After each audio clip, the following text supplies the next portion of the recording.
Okay, here we go. All teams ready?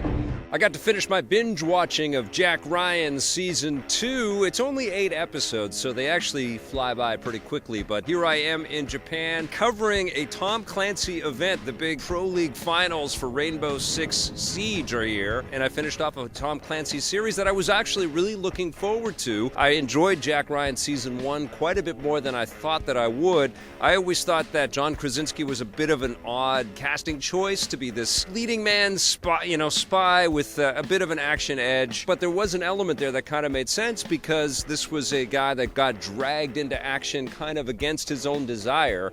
And honestly, Jack Ryan has been an interesting character in fiction for a long time. I was a fan of the Harrison Ford Jack Ryan movies. I still like The Hunt for Red October with Alec Baldwin. He was a great Jack Ryan as well. So I gave Season 1 a chance, and I ended up liking it quite a bit, mostly because they honored that idea of Jack Ryan being the studious, highly intelligent analyst that got dragged into a combat kind of role, and he was capable and he handled himself quite well. In Season 2, I liked this show less and less, and at the end I ended up just absolutely hating it. I can't really talk about it and why I don't like it anymore and why I feel like this show has completely jumped the shark without spoiling a little bit, but suffice to say this idea of an intelligent, tactically minded, reserved agent is completely thrown to the side, and we get a Jack Ryan that is... I mean, it's like he's James Bond, and we get comic book style supervillains that are basically twirling their mustaches or their big bushy beards in this case.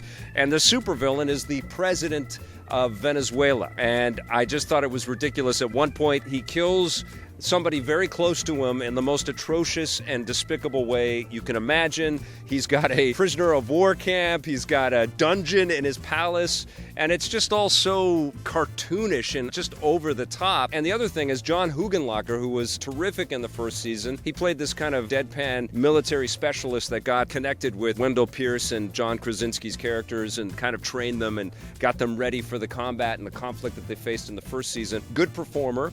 And he's got some good stuff in Season 2 as well, but they end up, and this is a spoiler, they end up killing the character and in such a ridiculous John Wayne over-the-top way that it was just abysmal. I just thought it was such a joke.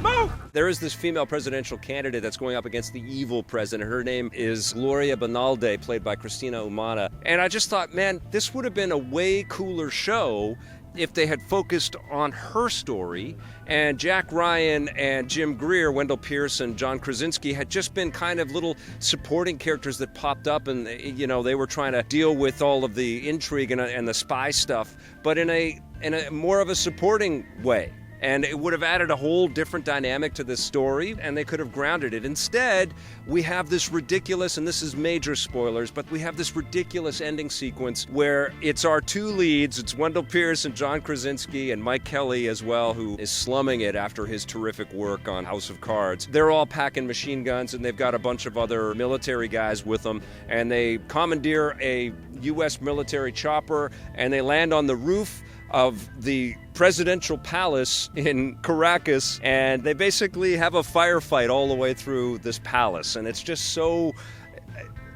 it's so like ripped out of the James Bond movies, and it's just so silly. I mean, it's so over the top and obnoxious, and you wouldn't be able to fly and land on a presidential palace in the middle of a bustling city while the president is still in office and he's got army and military all around him. They would have some ability to knock out a chopper coming towards the palace to land on it, but they don't. And somehow, during the eve of a big election, they're able to sneak into the palace and just wipe out the entire Venezuelan army that's inside of the palace, and then eventually get to the bad guy. And it was just so ridiculous. And it started to bug me, the sort of grit and the furrowed brow and the determination that Jack Ryan has in the show, and the fact that his hair is always perfect and his face looks like it was expertly smudged by the makeup people just to give him enough little dirt on there, but his clothes are perfect,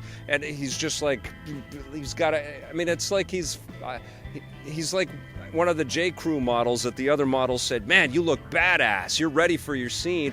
It's just so pathetic. I hate the show. I hated it. It was terrible.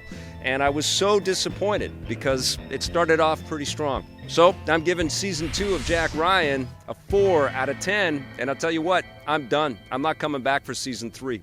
I'm over it.